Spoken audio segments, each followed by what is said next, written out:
Business leader with Sandeep अखिल। नमस्कार, मैं हूं संदीप अखिल। आज हमारे साथ हैं अविनाश ग्रुप के एमडी आनंद सिंघानिया जी। अविनाश ग्रुप के बारे में पहले रिपोर्ट देखते हैं, उसके बाद सिंघानिया जी से हम बात करेंगे। रायपुर के नामचीन उद्यमी और अविनाश ग्रुप ऑफ इंडस्ट्रीज के मैनेजिंग डायरेक्टर आनंद सिंघानिया सिविल इंजीनियरिंग की शिक्षा और व्यापारिक दृष्टिकोण का अद्भुत संगम है। व्यापारिक माहौल में पले बढ़े आनंद ने महज 24 वर्ष की उम्र में चाचा जी के साथ रियल एस्टेट क्षेत्र में कदम रखा। उनके पहले प्रोजेक्ट के अधिकांश घर रायपुर इंजीनियरिंग कॉलेज के प्रोफेसरों ने खरीदे। 1996 में स्थापित अविनाश ग्रुप आज मध्य भारत की अग्रणी रियल एस्टेट ब्रांड है। कंपनी ने किफायती आवास से लेकर लग्जरी प्रोजेक्ट्स और बड़े कमर्शियल स्पेस तक सफलता हासिल की है। 5 फरवरी 2002 को उद्घाटित अविनाश मैग्नेटो द मॉल आज रायपुर का लैंडमार्क माना जाता है। आनंद सिंघानिया का मानना है कि केवल प्राइम लोकेशन ही ऊंची कीमत नहीं दिलाती, सही प्रोडक्ट मिक्स, बेहतर मेंटेनेंस और कम्युनिटी डिजाइन भी उन्हें उतना ही अहम बनाते हैं। आनंद सिंघानिया को अपने कार्यों के लिए कई राष्ट्रीय अवार्ड से पुरस्कृत किया गया है। आइए मिलते हैं आशियाने के सपनों को साकार करने वाले आनंद सिंघानिया से। तो आइए, द बिजनेस लीडर में आपका स्वागत है और आज द बिजनेस लीडर में हमारे साथ हैं आनंद सिंघानिया। सिंघानिया जी, बहुत बहुत स्वागत है आपका। नमस्कार संदीप जी। और बात की शुरुआत करते हैं। काफी सीखने को मिलता है आपसे। आपने जिस तरीके से सपना देखा और जब राज्य नहीं बना था उसके पहले आपने सपना देखा, इंजीनियरिंग की आपने पढ़ाई की, कैसे आपने सोचा कि एक घर का एक बिजनेस छोड़कर आप जो है कंस्ट्रक्शन और इस तरीके के काम में आए? बड़ी इंटरेस्टिंग जर्नी थी ये जी। और पुरानी भी बात है, बट एक मेरे साथ अच्छा ये हुआ कि कॉलेज डेज में ही मुझे ये क्लियर हो गया था कि मुझे ये सिविल इंजीनियरिंग की जब पढ़ाई कर रहा था कि मैं बिजनेस, क्योंकि खून में था, डीएनए में था और बचपन से ही क्लास 5 से ही मैं हमारी छोटी सी जो दुकान थी आनंद प्रोविजन आनंद क्लॉथ सेंटर, वहाँ पे जाता था हर शनिवार को समर हॉलीडेज में। तो बिजनेस डीएनए में था। एक परिवार में पूरे समय बिजनेस की बात होती रहती थी। पापा चाचा जी लोग बहुत मशगूल रहते थे। तो वो जो बिजनेस डीएनए में था, सिविल इंजीनियरिंग करते करते मुझे लगा कि ये इंजीनियरिंग को यूज करना है मुझे, और क्यों ना ऐसा कुछ बिजनेस किया जाए जो सिविल इंजीनियरिंग से रिलेटेड हो। और उसी बीच में पापा के साथ एक बार मैं दिल्ली में एक बिल्डर हैं अंसल जी, उनके ऑफिस गया। तो वो ऑफिस में उनकी वर्किंग देख के बड़ा प्रभावित हुआ और उनका ऐसा लगा कि ये काम कितने अच्छे से किया जा सकता है।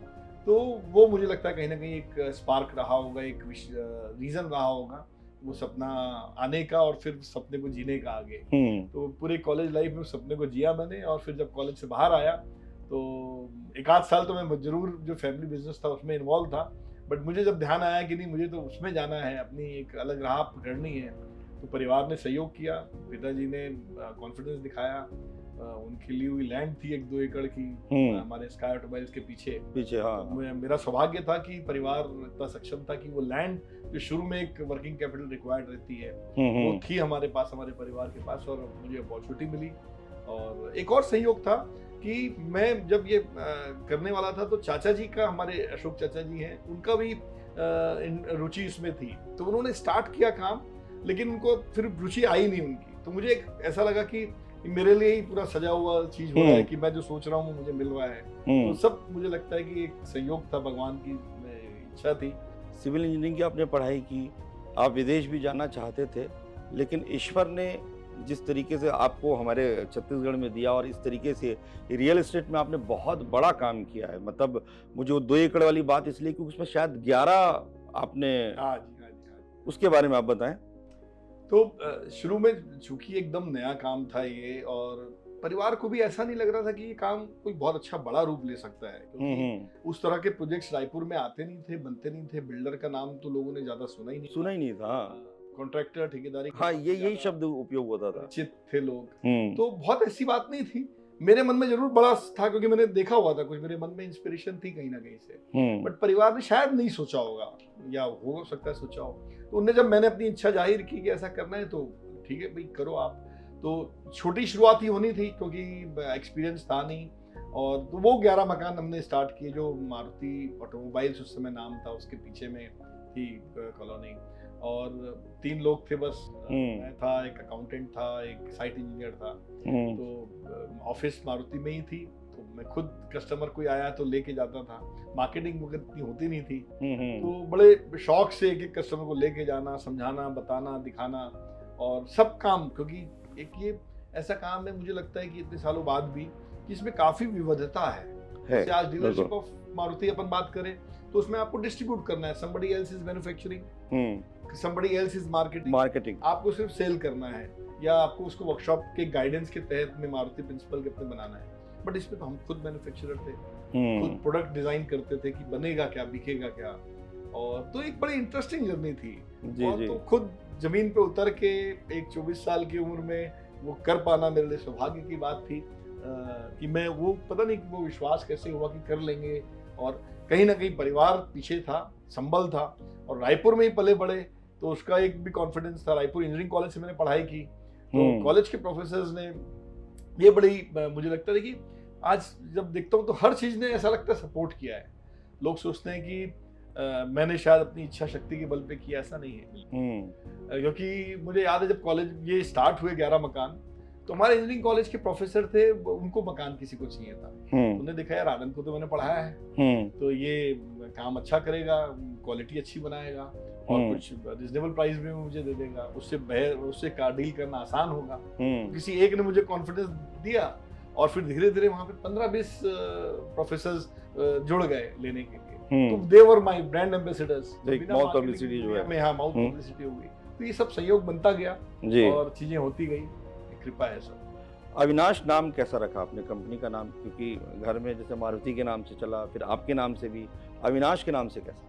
अविनाश मेरे छोटे ब्रदर का नाम है जी, कजन मेरे चाचा जी का लड़का है अविनाश। और वो अभी भुवनेश्वर पूरा उड़ीसा का डीलरशिप देखता है और मारुति के हमारे वहाँ पे भी करीब 10-12 सेंटर्स हैं जिसको वो पूरा मैनेज करता है। बट जब ये पापा ने जब ये 2 एकड़ की जमीन खरीदी थी, उस समय अविनाश यंग बच्चा था, तो वो उन्होंने उस समय कहीं ना कहीं देखिए उनके मन में रहा होगा कि कभी काम करेंगे इसमें। तो वो जमीन खरीदने के पहले उन्होंने फर्म उस समय जल्दी बन जाती थी, ऐसी इजीली बन जाती थी। ठीक बोल रहे हैं, हाँ। तो रजिस्ट्री के एक दिन पहले ही उन्होंने, अविनाश नया यंग बच्चा था, रहा होगा, तो उन्होंने उसके नाम से अविनाश बिल्डर्स के नाम से एक फर्म खोली और अगले दिन रजिस्ट्री करा ली। अच्छा। तो जो पहला प्रोजेक्ट था हमारा उसी 2 एकड़ जमीन में था। तो इस कारण वो जमीन अविनाश बिल्डर्स के नाम पे थी, और जब वो चल गया तो हमने आज फिर कंटिन्यू किया, आगे के सब जमीनें, आगे के सब प्रोजेक्ट अविनाश के नाम से किए। Relation for life punch line है अविनाश ग्रुप का, इसके पीछे क्या आपकी मंशा है, क्या आपका ध्येय है इसमें? देखिए, बड़ा आपने दिल से जुड़ा हुआ सवाल पूछा है। अब हम कहीं ना कहीं ना ये बात है मन में कि हम सिर्फ ऐसा नहीं है कि मकान बनाया, बेचा और चले गए कि भाई जयराम जी की अब आप देखिए इसको।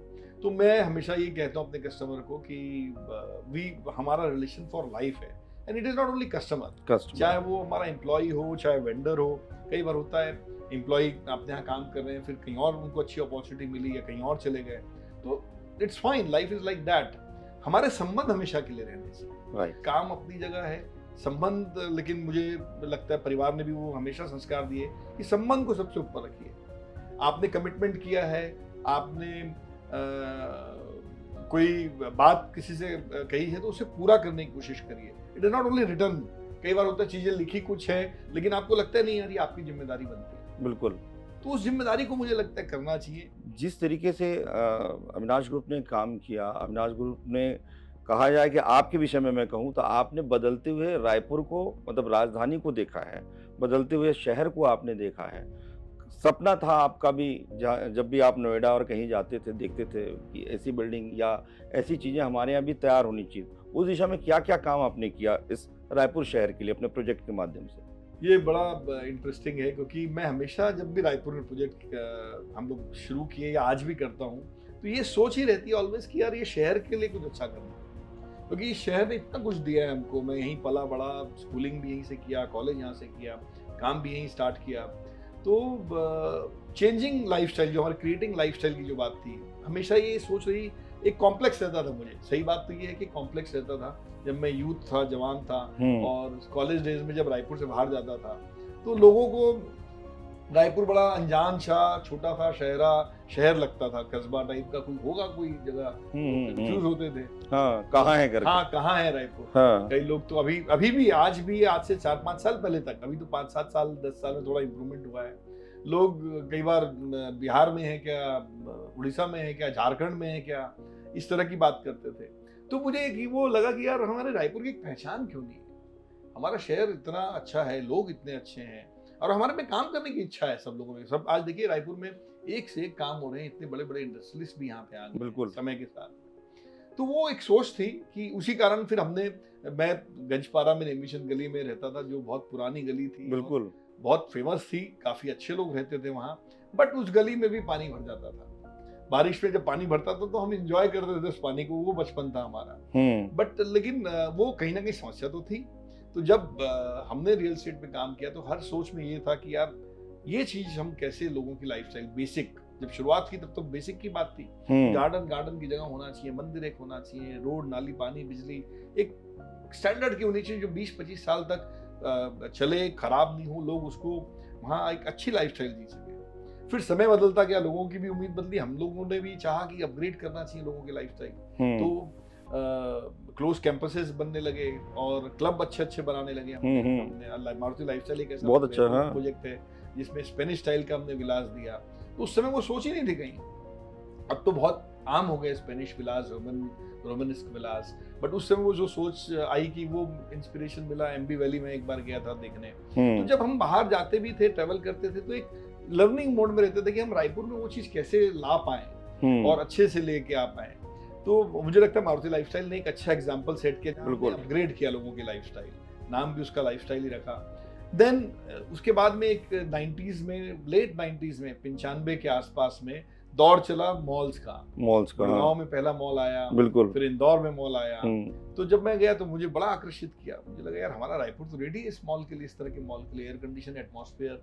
और पेरेंट्स मेरे दिल्ली रहते थे, जब मैं इस कॉलेज में था तो जाना आना होता था, तो मैं हमेशा मॉल जाता, बड़ा प्रभावित होता पीवीआर सिनेमा से, मेट्रो शूज से, हल्दीराम बीकानेर वाला के फूड से, और फैमिली की भी हमारी आउटगोइंग थी तो सब चीजें लेके जाते थे, घूमते थे। तो वो सब सपनों को एक तरीके से मुझे लगा यार यहाँ सजा जा सकता है, ये सब ब्रांड्स यहाँ पे आए।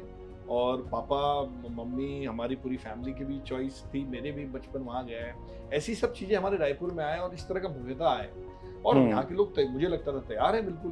मुझे लगता था मेरे से अच्छा रायपुर को और कौन जानता है, मैं यहाँ पला बड़ा हूँ, यहीं का यूथ हूँ, यहीं से, तो जो मेरी सोच है वो बाकी लोगों की भी रहेगी। तो मैग्नेटो मॉल ने आई थिंक वो ट्रांसलेट किया उस विजन को, तो वो अपग्रेड करने की हमेशा सोच बनी रही।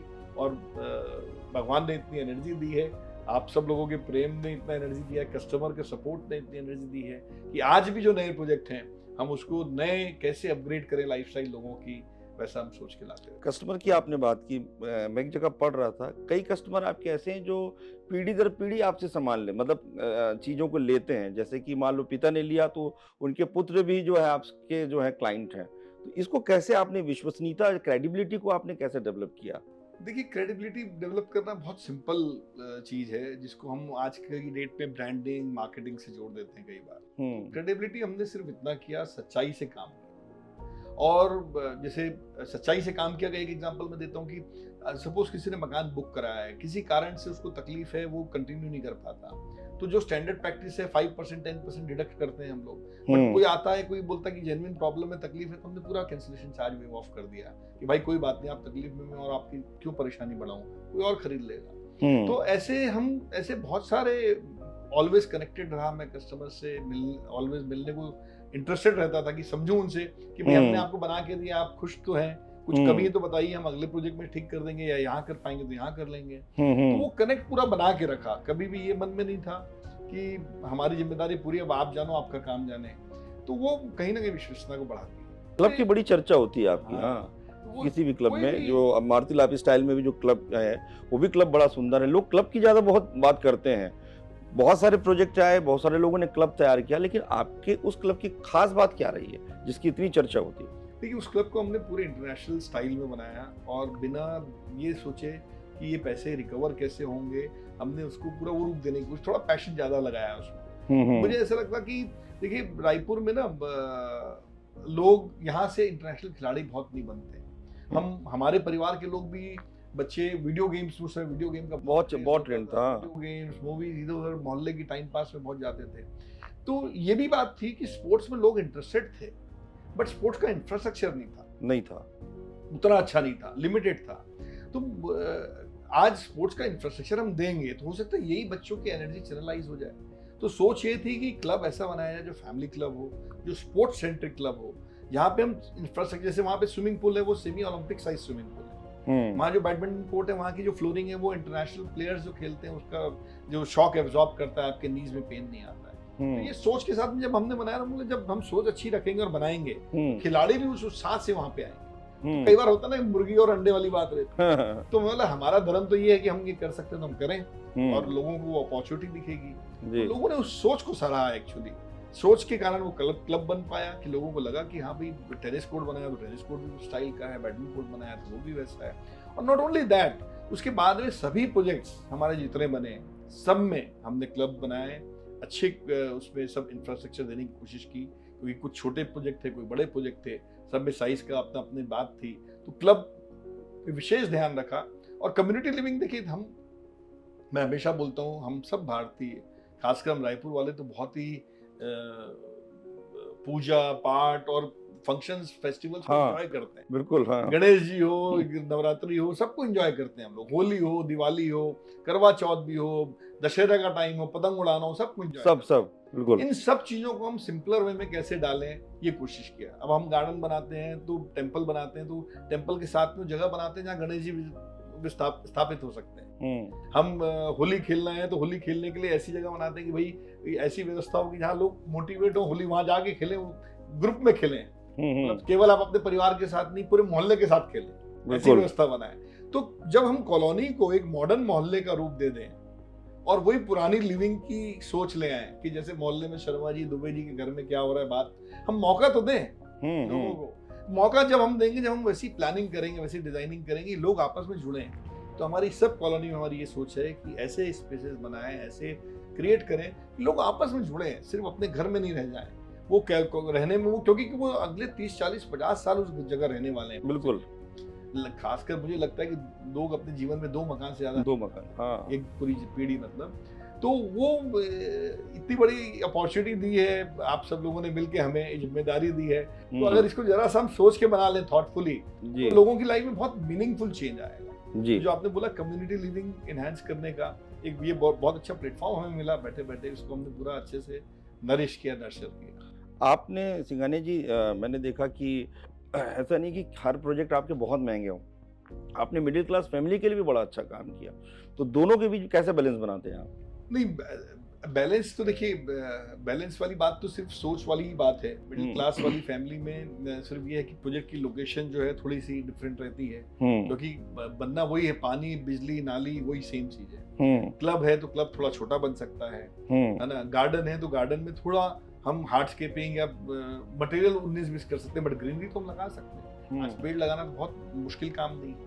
तो बस यही था कि 19-20 चीजों में स्पेसिफिकेशन में फर्क आ सकता है, सोच वही रहनी चाहिए। बहुत अच्छा, क्योंकि आज देखिए, मिडिल क्लास व्यक्ति भी तो, आज हमारे जितने स्टार्स हैं, आज MS धोनी को आप देख लो, या विराट कोहली को आप देख लें, या फिर बैडमिंटन के प्लेयर्स इतने, साइना नेहवाल को आप देख लें, कहाँ से आए? ये एक मिडिल क्लास परिवार के लोग हैं जिनको अपॉर्चुनिटी मिली, या जिनमें पैशन था, जिन्हें सेट कर दिया। तो आज हमारी जितनी मिडिल क्लास फैमिलीज है, आई थिंक उनके पास ज्यादा इंटरेस्ट, ज्यादा रिक्वायरमेंट है इंफ्रास्ट्रक्चर की। वाह, बहुत अच्छी बात। हमने चालू किया काम, और आज करते करते 59 प्रोजेक्ट्स हमारे 59 प्रोजेक्ट चल रहे हैं और कंप्लीट हो चुके हैं, और लगभग 16,000 कस्टमर इसमें हमारे बायर्स हैं आज तक। और अच्छे महत्वपूर्ण प्रोजेक्ट तो मुझे, वैसे तो सभी प्रोजेक्ट अच्छे लगते हैं, क्योंकि हर प्रोजेक्ट में एक अलग सोच थी। चाहे वो अविनाश प्राइड हो या आशियाना हो, छोटे रेंज के मकान थे ये, उसमें एक सोच थी कि लोग, जैसे अविनाश प्राइड जब हमने बनाया, कि ये सोच के ही बनाया कि कैसे कम प्राइस में, बजट में, 20 लाख में, 15 लाख में आदमी को एक इज्जत वाली लाइफ मिले। ऐसा नहीं कि वो ऐसी कॉलोनी में रह रहा है जहाँ कोई सुविधाओं का वो नहीं, बस एक छत है। तो पहले तो आदमी यही उम्मीद करता था कि यार कम कॉस्ट में सिर्फ एक छत मिल जाए, बाकी तो हम देख लेंगे, कुछ है कि नहीं, थोड़ी बहुत समस्या हम झेल लेंगे, छत तो मिल जाए। तो जब हमने छत की परिकल्पना की इस वर्क के लिए, तो हमने सोचा कि इज्जत वाली छत मिले। वाह। अविनाश प्राइड इसलिए नाम रखा उसका, और वहाँ पे क्लब भी बनाया, गार्डन भी बनाया, प्रयास किया, अच्छी प्लानिंग, अच्छी डिजाइनिंग की, और लोगों को विश्वास दिलाया कि आप इज्जत से, सम्मान से रह सकते हैं। तो प्रोजेक्ट सभी प्री हैं, बट मैग्नेटो, मारुति लाइफस्टाइल, चितवन, हाँ काफी बड़ा, काफी उसकी चर्चा भी होती है। देखिए चितवन हमने कोविड के जस्ट बाद में लॉन्च किया, तो मैंने बताया मैं अपने लाइफ एक्सपीरियंसेस उसको अपने सब प्रोजेक्ट्स में डाला। तो चितवन के समय वो एक पीरियड था 2-3 साल का, जिस समय कोविड भी था और शहर में चारों तरफ इस तरह के क्लब, एमिनिटीज, मॉडर्न सब चीजें बन रही थी। मुझे लगा यार मैं जब भी जंगल जाता हूँ, कान्हा जाता हूँ या फिर कोई रिसोर्ट में जाता हूँ, तो आई फील वेरी गुड। वो क्यों होता है ऐसा? वो तब होता है जब हम अच्छे पेड़, अच्छी चिड़िया चहक रही है, वातावरण शांत है, बाहर का हसल बसल नहीं है, ट्रैफिक का वो नहीं है, और हम लोग एक, जब हम पसीना बहाते हैं या जब हम वॉकिंग करते हैं, साइकिलिंग करते हैं, हम खेलते हैं, तो हमको वो चीज़ फील अच्छी होती है। नेचर के बीच में रहते हैं, उसकी फील अच्छी होती है। तो चितवन को उस कॉन्सेप्ट में बनाया है कि ये हम कैसे अपने वापस बचपन को जिए, कबड्डी का वहाँ मैदान क्यों ना हो, और कैसे हम वहाँ पे गार्डन के जो पहले हम पेड़, क्या खजूर के भी पेड़ लग जाते थे, उससे ग्रीनरी लैंडस्केपिंग दिखती है, आर्टिफिशियल प्लांट्स टाइप की ऐसी फीलिंग आती थी कि अरे यार ग्रीनरी तो बहुत है, लेकिन वही बात है कि वो नेचर नहीं दिख रहा है, नेचर नहीं दिख रहा है। तो हमने यहाँ पे 5 लेयर का प्लांटेशन किया। दूसरा एक और चीज जो कमी लगती थी मुझे पुराने प्रोजेक्ट्स में, कि हम गार्डन एक डिफाइंड एरिया में बनाते। इस प्रोजेक्ट में हमने क्या किया, क्यों ना आदमी जब एंट्रेंस पे घुसे और अपने घर तक जाए, तब तक उसको लगे कि मैं नेचर के बीच में ही, मैं गार्डन के बीच में ही। तो पूरे रोड के साथ में हमने वहाँ पे ट्री का प्लांटेशन किया, 5 लेयर ऑफ ट्री।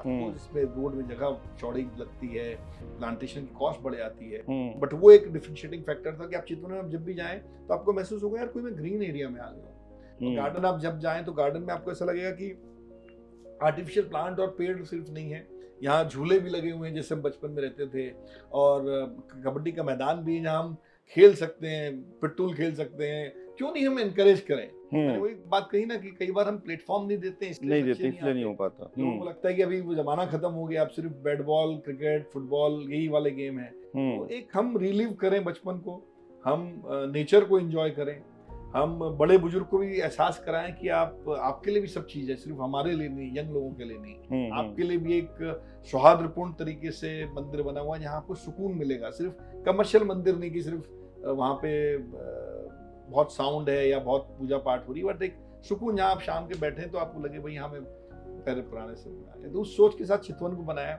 उसको लोगों ने बहुत सराहा। तो अब हम हमारे हर प्रोजेक्ट में हम नेचर को, मैंने खासकर अब एक एजेंडा है अविनाश का कि हम जो भी काम करें वो नेचर के करीब करें, ग्रीन ज्यादा बनाएं। ऑफिस जो है, कॉर्पोरेट ऑफिस, उस पर भी आपने बड़ा अच्छा वर्क किया। पहले हमारे यहाँ हम दुकान बोलते थे, ऑफिस इस तमाम चीजें हमारे रायपुर में या छत्तीसगढ़ में नहीं थी, कहीं ना कहीं उस दिशा में भी आपने बहुत अच्छा काम किया है। इसमें भी ना मुझे कहीं ना कहीं अपने आप की परेशानी को मैंने चैलेंज करते हुए इस चीज को किया। तो जब मैं शुरू के जब दौर था, अविनाश का काम चालू हुआ था और कहीं किसी से मुलाकात मिलता था तो बताता था कि मैं बिल्डर का काम करता हूँ, रियल एस्टेट डेवलपर हूँ। तो लोग समझते नहीं थे, फिर होता जो ठेकेदारी टाइप का। तो वो थॉट मुझे ऐसा लगता था कि यार इंडस्ट्री, अगर हम किसी अभी आदमी को बोलें कि मैं एक उद्योगपति हूँ या इंडस्ट्रियलिस्ट हूँ तो अच्छी रिस्पेक्ट मिलती है, बट एक बिल्डर को वो रिस्पेक्ट नहीं मिल रही थी। तो मुझे लगा ऐसा क्यों है, हम में क्या ऐसी कमी है कि हम नहीं कर पा रहे हैं उस चीज को। मतलब let's start with our working only, there is some difference in our working style. तो फिर एक ऐसी सोच मैंने बोला ऐसा एक ऑफिस होना चाहिए जहाँ लोगों को आने में ऐसा लगे कि मजा आना चाहिए, मतलब उनको लगे कि यार इस ब्रांड के साथ जुड़े, अविनाश से जुड़े तो they are part of a office culture.